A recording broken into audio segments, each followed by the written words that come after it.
कि बच्चे की भांति हम इससे काम ले लें और फिर ये जो जिसकी इच्छा हो वो करे।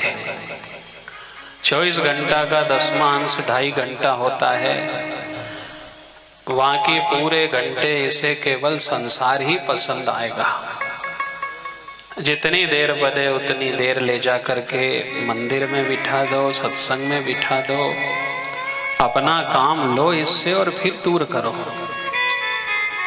यदि कहीं ना कहीं से हमसे नासमझी हो जाती है तो ये दुखद हो जाता है। और यहाँ गलती कैसी हो गई साहब कि देखो, एक पिता था, उसने अपने बेटे को हिस्से में चंदन का बगीचा दे दिया। अब बहुत बड़ा बगीचा था, चंदन ही चंदन लगे हुए थे, लाखों रुपया चंदन की कीमत थी। पर बेटे के दिमाग में आया कि पिताजी ने बहुत बड़ा चंदन का बगीचा दिया है, तो रोज मैं चंदन का पेड़ काटूंगा, आगी में जलाऊंगा और रोज कोयला बना बना करके बेचूंगा। तो पिता ने कही कि पागल, मैंने तो तुझे चंदन का ही बगीचा दिया था, तूने कोयला बना बना के बेचे, तो कौन सी समझदारी करी। भगवान की तरफ से तो उसने कंचन काया दी है, अच्छा शरीर दिया, अच्छी परिस्थिति दी, अच्छे लोग दिए, अच्छा अवसर दिया परमात्मा ने। पर गलती यहां हो गई कि चंदन मिला था और हम कोयला बना के बेचने लगे। यदि हमारे माथे पे धूल लगी है, कचरे का दाग लगा है, कीचड़ का दाग लगा है, और आईना के सामने खड़े होकर के कांच को साफ कर रहे, तो किसी ने कहा कि भैया ये दाग तो तेरे माथे पे लगा है, कांच साफ करने से चेहरे का दाग साफ नहीं होगा। यहाँ केवल इतना सा हो गया कि भगवान ने सब कुछ दिया था, पर हमने गलती कर ली कि हम नासमझ बन गए। यदि समझदारी से काम करते तो सब अच्छा चलता, पर दुविधा में जीवन गया, ना माया मिली ना राम मिला। केवल दुविधा में चले गए कि ऐसा कर लेंगे वैसा कर लेंगे। अंत में जब देखा कि पूछा कुछ पाया तुमने जीवन में, तो उत्तर आया कि भगवान की तरफ से बराबर मिला था, पर ना हम माया समेट पाए ना राम से जुड़ पाए। ऐसा जीवन अखारत नहीं जाए, मन हमारा लगे। मन जब भगवान में लगने लगेगा तो फिर संसार को तत्व की दृष्टि से देखना। फिर हमें संसार कैसा दिखाई देगा? तत्व की दृष्टि से। और तत्व क्या कहता है कि वास्तव में ये जो दिखाई दे रहा ये नहीं है। तत्व कह रहा है हमसे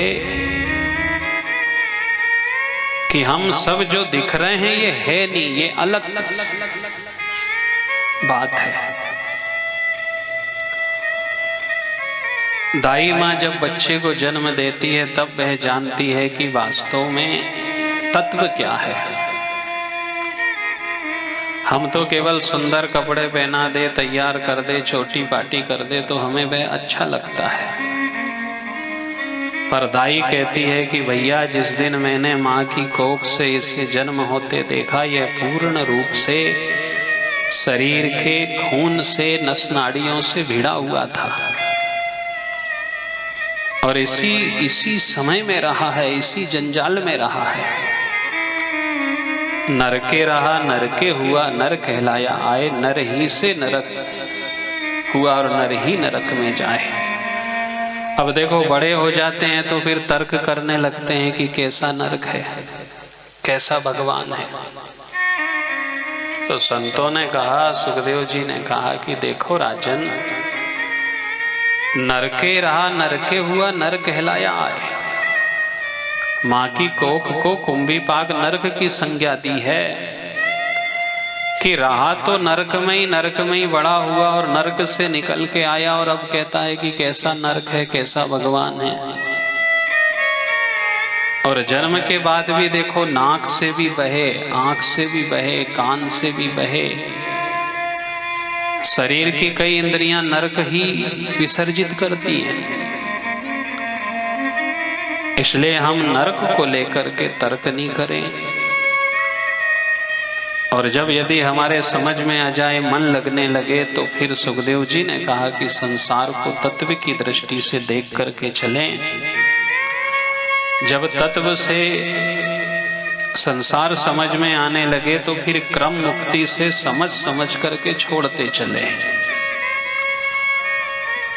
ये छूटेगा भी सहज में नहीं है, क्रम मुक्ति से छोड़ते चले। और क्रम मुक्ति क्या कहती है कि यदि हम आज किसी चीज को चाहते हैं, वह मिल गई, उससे संतुष्टि हो गई, तो उससे विमुक्त होते चलो। धीरे धीरे धीरे शरीर पकता है, मनुष्य जीवन पकता है। और ये पकता है तो स्वतः सब कुछ छूटता है।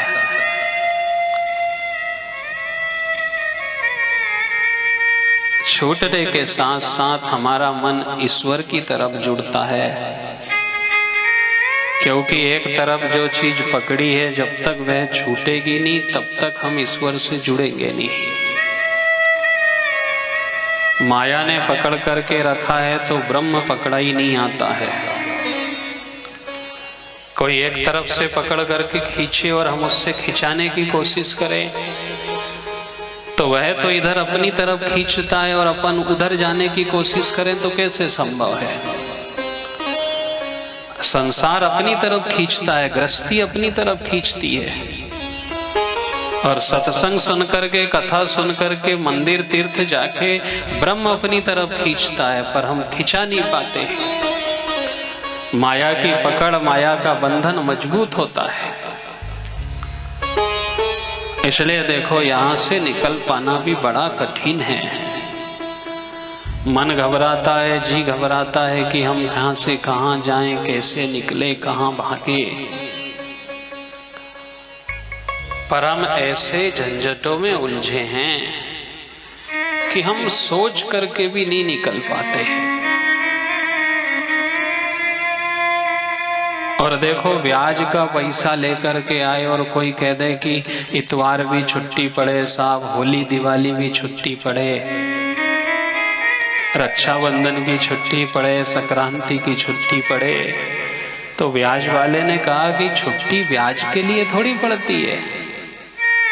ब्याज तो रविवार के दिन भी उतना ही लगेगा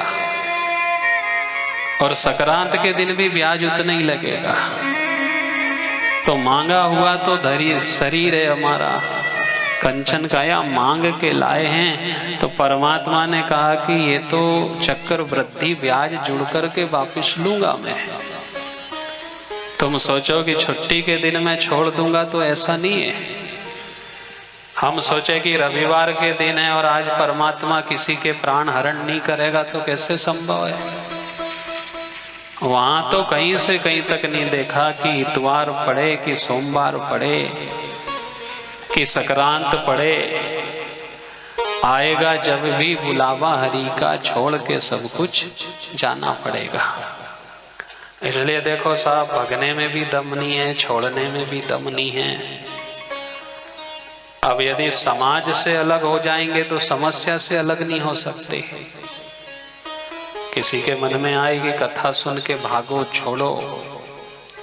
कभी आत्मज्ञान हो जाए कि संसार बेकार है, तो हम समाज से अलग हो सकते हैं, पर समस्या से अलग नहीं हो सकते।